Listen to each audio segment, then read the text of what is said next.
नमस्कार विद्यार्थी मित्रांनो, मी रुपाली देवरमणी। आज इयत्ता 9वी मधली दुसरी कविता संत वाणी त्यामधलं जैसा वृक्ष नेणे संत नामदेव यांनी लिहिलेलं संत वाणी ही कविता आपण पाहणार आहोत।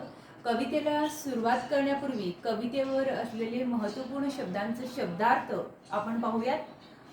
कवितेमध्ये वृक्ष वृक्ष याचा अर्थ काय आहे? झाड, चित्ती म्हणजे मनात, निंदा म्हणजे नालस्ती अपमानकारक बोलणे, स्तुती म्हणजे प्रशंसा, धैर्यवान म्हणजे हिम्मतवान, गंभीर निश्चल, शिव म्हणजे परब्रह्म किंवा परतत्व, अशा प्रकारे कवितेमधील शब्दार्थ आपण पाहिलेला आहोत। तर संत अभंगात संत नामदेवांनी संतांना झाडाची उपमा देऊन म्हणजे झाडांचं उपमा देऊन त्यांचं थोरवी या कवितेत किंवा या संत वाणीमध्ये वर्णन केलेले आहेत। संत वाणी म्हणजे संत कवींनी केलेली अभंग किंवा ओवी रचना होय। नामामणी म्हणजे संत नामदेवाची नाममुद्रा होय।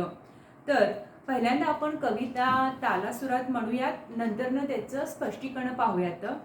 जैसा वृक्ष नेणे मान अपमान, तैसे ते सज्जन वर्तताती, येऊनिया पूजा प्राणी जे करीती, त्याचे सुख चित्ती तया नाही, अथवा कोणी प्राणी येऊनी तोडीती, तया न म्हणती छेदू नका, निंदा स्तुती सम मानिती जे संत, पूर्ण धैर्यवंत साधू ऐसे, नामा म्हणे त्यांची जरी होय भेटी, तरीसी जीव सीवा गाठी पडूनी जाय।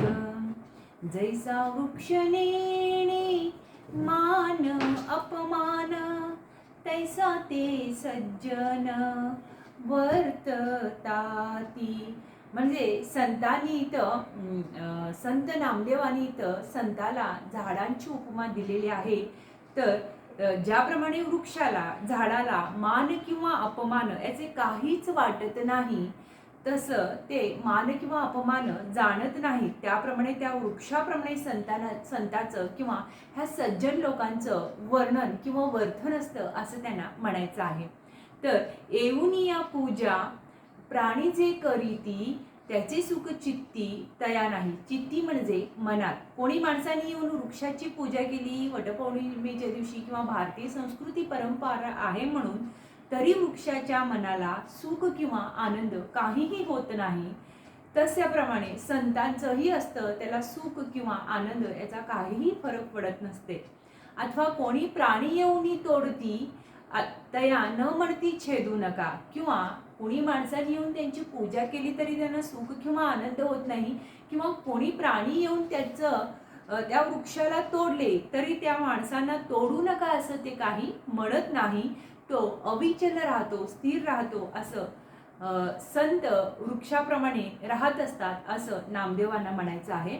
निंदा स्तुती सम मानिती जे संत, पूर्ण धैर्यवंत साधू ऐसे, तसे संत सज्जन निंदा व स्तुती यांना समान लेखतात। निंदा व स्तुती यांना सारखीच असते। निंदा म्हणजे कोणाची तरी निंदा नालस्ती करणं, स्तुती म्हणजे कोणाची प्रशंसा वर्णन करणं असं।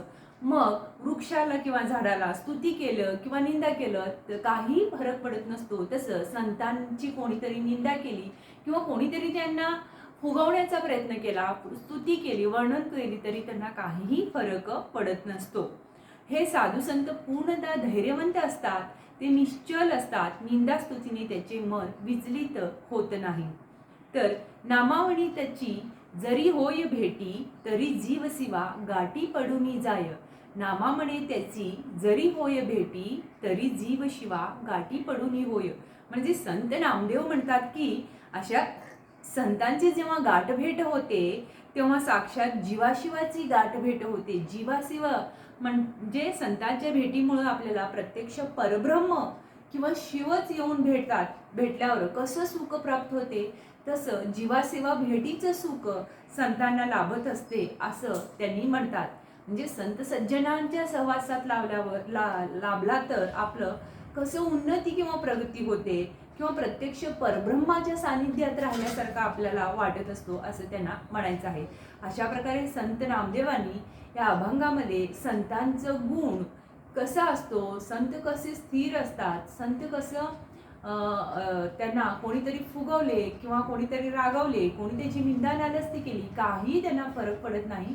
ते सज्जन असतात. त्यांच्या सज्जनात किंवा त्यांच्या वर्तनात राहिल्यामुळं सामान्य लोकांना सुद्धा परब्रह्म भेटल्याचा सुख प्राप्त होतो. प्रत्यक्ष जीवाशिवासी म्हणजे परतत्वाशी त्यांचं गाठीभेट होते असं त्यांना म्हणायचं आहे. अशा प्रकारे संत जैसा वृक्ष नेणे संत नामदेव यांनी लिहिलेलं संत वाणीबद्दल आपण माहिती पाहिलेलं आहोत. अशाच प्रकारे तुम्ही व्हिडिओ पाहत राहा, लाईक करा, शेअर करा, सबस्क्राईब करा. धन्यवाद.